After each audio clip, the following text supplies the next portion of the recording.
Brian White is here, and we are going to talk about some very, very interesting stuff that Brian has actually already talked about. And so if you follow his channel, you can just leave now. No, no, no, no. I'm going to challenge him on things. I'm going to ask more questions. We're going to dig deeper. Brian, you said that there's a major update on Corpus Christi that Mhm. might end up being worth trillions. What are you even talking about? I did not say anything like that. So first of all, I wanted to address, well, if this is just rehashing old stuff, why are we doing it? It's not rehashing, it's digging deeper. It's going another layer down. I will frequently have guests on like 𝐸𝐸𝐽 or Jordan Gieseke to go into greater depth on parts of their videos that I thought deserved attention. The Corpus Christi one is a great example. So what is going on out there? Well, there are some new developments. Of course, there always are. One is they've got a substation that they built way up this little road. Someone in the comments had asked me, wait, do they own that land? So I went out and did the research. I found the parcel of land in there at the comptroller's government website. And you can see that, yes, they own 1,600 acres ish. Yeah, it was 11 different parcels that they bought. So they own a tremendous amount of land. If this first phase of the factory, of the refinery works as expected, they've already got plans approved to put in a second line parallel to it to do the same thing. Does it work? Is it cost effective? Is it better? Well, we don't have the details, but we believe that to be the case, which means they will, at the appropriate time, expand it. Some of the equipment has already been brought on site to do that. Not the equipment, but the actual supplies, the physical materials you would need inside that operation. So that's one of the big things. But knowing that there's that much land means you could do more in the future.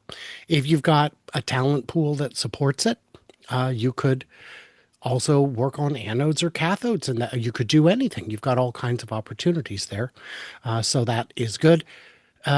And I would say that that's the biggest thing we learned, other than the fact that it is operational. It is running 24/7 because the power down and power up cycle is punishing on equipment like that. It takes getting your kiln back up to temp takes forever. Don't do that if you don't have to. All right. So just for fun, I mean, this is all pure speculation, but all of the information that I've reported on with regard to that plant, suggested that they were able to refine at a much lower final cost than their competitors. That they can do it in a way that doesn't use certain chemicals, so you don't have as many uh, issues with regard to environmental concerns, that they have byproducts that they can sell, which further reduces the overall cost of the net cost. So maybe they could even be thinking of building a lot of these, and they might have a separate business selling to third parties. So let's look at what it costs. Well, there's the raw material, and the raw material should cost about the same anywhere in the world. No matter where you mine it, you're going to refine it somewhere else. So you've got to transport it. That's just a real cost. You do have to get it from the port, whichever port that may be, to your location. Right now, they're using trucks. They have plans to put in a rail stub. That'll reduce the cost. But getting it there, that's not a big price difference compared to other locations around the world. Then you've got labor. Oh my gosh, it's so much cheaper to do labor in other countries. Look at the site. There are no people. And there are people, but very few. On a per ton basis, it's almost no one works there because it's all big machines. It's massive mega machines. It's not like these, steel factories where you see humans moving giant cauldrons of bubbling iron. It is very automated. So it's why we're seeing cost competitive cars built by Tesla in some of the most expensive countries in the world. The labor is a very small the labor is a very small part of the final expense. So then what? Energy. Energy is a big cost.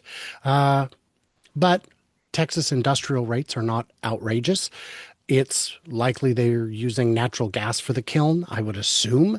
I don't think they have quite the amount of power to the site that would actually heat a kiln of that size to those temperatures. Industrial power rates are reasonable. And we're talking about Texas. Texas has a lot of natural gas. Mhm. And at the end of the day, a lot of those gas prices are fungible. They're worldwide prices. It's a global energy market. So if someone in China wishes to use natural gas or Indonesia, they're going to still be paying kind of whatever the global rate is, just a difference of delivery because it's sold locally instead of compressed to be put on a ship. So that means the energy costs are reasonable. And the final cost is the chemicals. Oh, gosh, the chemicals are so expensive. We don't use those. So it's reasonable to believe that all of these things help. All of these things will reduce cost. And the whole point of the plant, Tesla doesn't go into an industry unless they believe they can upend it, unless they can disrupt in some way that is materially beneficial. Are they saving a fortune by making their own seats? No, but they have complete quality control. They have complete design and iteration control, and they can actually see where the cost improvements are and realize them, where a supplier would just save the cost and not pass on the savings. Yeah, and of course they do have the huge benefit when you go vertical of not paying the middleman's price. So they are if they were exactly the same price, they're going to be saving probably on the order of 30%. Grok thinks that they're I Grok don't thinks know that what they're the saving. automotive, so Yeah. I don't know what the parts margin is, but at the very least, 5, 10, 20, 5, Oh, 10 at minimum. yeah. So, but Grok estimated that the number was something on the order, overall total will be on the order of 50% between the different methods that they're using and the some benefit in trucking a very short distance from Corpus Christi to the factory in Austin. factory in Austin. Yeah, And so that was Grok's estimate. it's possible that today it is slightly more expensive or approaching cost parity. If that's the case, then we will see nothing but improvements in cost moving forward. But it might already be lower, in which case, hey, can I interest you in some free money? Yeah, exactly. You also had a report the other day on a hidden expansion in Texas, and I was tempted to actually watch your video. No, I watch some of your videos from time to time, but I was tempted to watch it this morning, but I thought, no, I want him to surprise me. So talk to me about the hidden expansion in Texas. So we've got a couple things in that video that we covered that could qualify as that. I will say that the editor certainly chose the headline. So I'm going to say that it's probably the thing is that to the north of the site in the big open field there has begun the construction of the Optimus factory. Mhm. And it is not, it looks like it's on a separate campus. They do call it the North Campus. It looks detached and it's separated by a big area of land that has not been reclaimed. It's all the hills and valleys where they did all the sand and gravel mining. But now, on the most recent videos, we see they are filling that in. They are doing the grading. They are bringing in earth. They're shaving the tops of those hills to expand. And it appears to be in anticipation of expanding the Optimus factory. So while they were going to be building a building that is about a mile long, about as long as the main factory, not quite as wide, it looks like they are planning to thereafter immediately expand it southward and make it even bigger. Well, now So that's news. There's we would be news. talking, yeah, we would be talking millions of square feet at that point, Holy mackerel, that is crazy. especially for building something that is so compact. It's Yeah, not like we're yeah, building, yeah. you know, A truck mining factory. Yeah, equipment right. or yeah, a truck. I mean, even a truck factory. You look at the semi factory, Giga iWest, I call it. It is about 1 million square feet. You know, it's pretty big compared to other factories, not compared to Tesla factories. This would be larger to make something so much smaller. Interesting. Was there any other hidden expansions that we No. need to know about? That Well, I was mean, it. there is the some work has begun in the area we believe will have the Fab Lab Oh, for okay. Yeah. piloting. And Elon said, oh, in another city, we've got some candidate cities selected. We will build the most advanced chip fabrication factory in the world. And I said, no, you won't. People go, how dare you? What's going to be more advanced? I said, Fab Lab Austin, baby. Yeah. They're like, okay, you got me there. Technically, I guess. Okay. All right. Okay. Then you also said the other day that you are very excited about what's happening in Berlin. Hmm. Well, sometimes you'll go a whole year without seeing much excitement out of Berlin, but there are a few things going on there that really deserve notice. One is they're putting in a big transit station at the north end of the site for the light rail. And you look at it and you go, boy, that's kind of far from the building. Yes, it's far from a building. It's not far from all the buildings, certainly not the ones that are planned. That whole north area has been cleared out. They're going to put something there. I think it'll be Cybercab first. Uh, they could start making Model 3s in the main factory on existing Model Y lines. I don't know if they will. I think they should, but that's, Yeah. I'm not a paid consultant, so they don't Well, take my advice. it would take pressure off of Shanghai, Hmm. where Shanghai is sold out. So Yeah. shifting some manufacturing to Berlin would help that situation. It would also improve the cost because you're not paying the import tariff nor the import time it costs to move things. Yeah. So there are a bunch of reasons you could do it. And then but the big excitement there is the 4680 building has its equipment in. It has begun pilot production for 4680 cells in Berlin. We know that those are cost effective. At least that's everything we've heard. They are already using 4680s that are shipped over from Austin. Those 4680s are not going to be available for long because the 4680s in Austin are going to be used for the Semi, for Optimus, for Cybercab. And while batteries are fungible in Tesla's world, you could supply 2170s instead. It's unclear that they would want to. They want to get that 4680 system running in Berlin. And in anticipation of that, they've already started making the packs there. So when Austin makes 4680s, they don't make a battery pack and ship over the pack. They just ship over pallets of cells. And those cells are then assembled in Berlin. There's no weird tax things that I'm aware of that would make it advantageous. It just is a competency they have in Berlin. They're going to be using it. So that was to me, the biggest part of it. There's other little things. They're putting in another rail stub that runs kind of on the east edge of the property that will be used for shipping vehicles out, for shipping materials in. But it's not time. Of course, what I want you to pay careful attention to, Brian, I want you to let me know as soon as the building starts going up for the semi truck, because I just think that would be extremely cool. It would be very cool. I will definitely, if any large new construction starts out there, I'll reach out to you.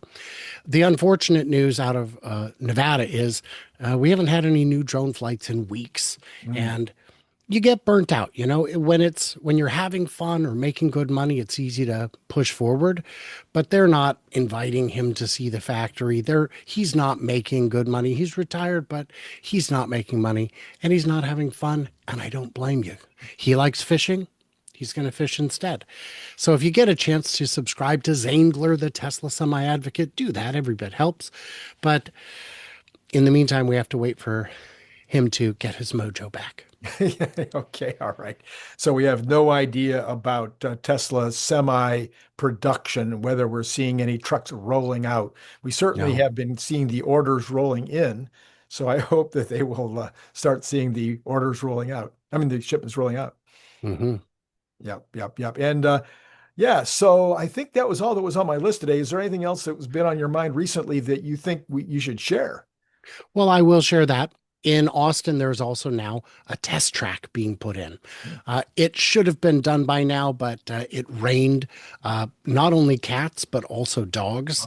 Oh, And that rain persisted. So they have not only paving to resume, but they have grading that they have to regrade because until you get it done and put the grass in to hold everything in place, it gets the mud washes away.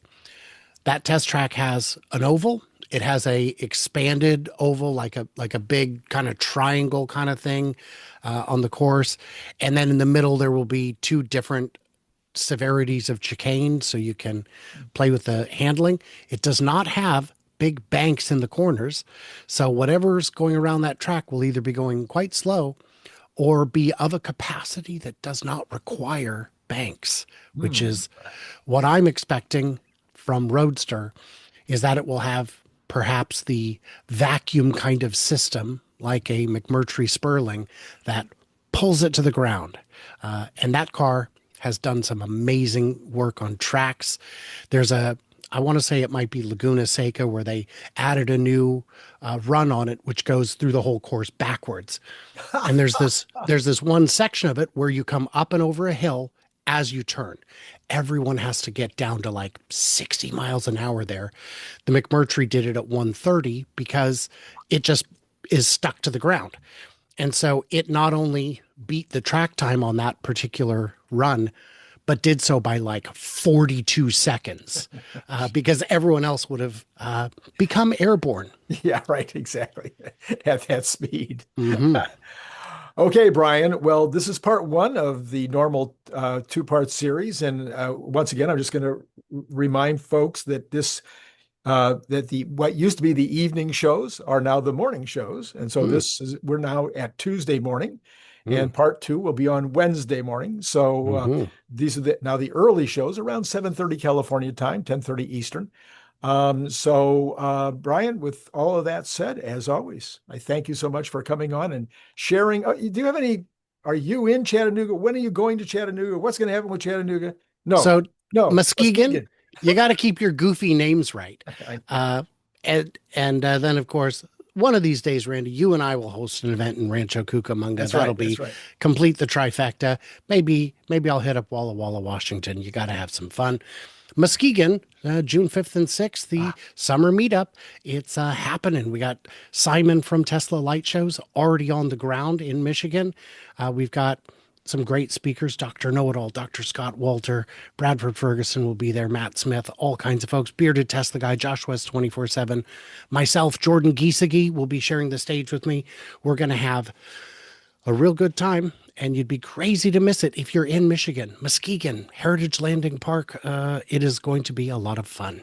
Tickets all on right. sale now, teslamichigan.org. All right. And if you didn't get all that written down, run over to the next no FutureAza site. Follow Brian. FutureAza on Follow, YouTube. Yeah, follow Brian on FutureAza wherever he is. That would be on X and on YouTube. All right, Brian. correct. Thanks again, and to all of you out there. It has been great talking to you.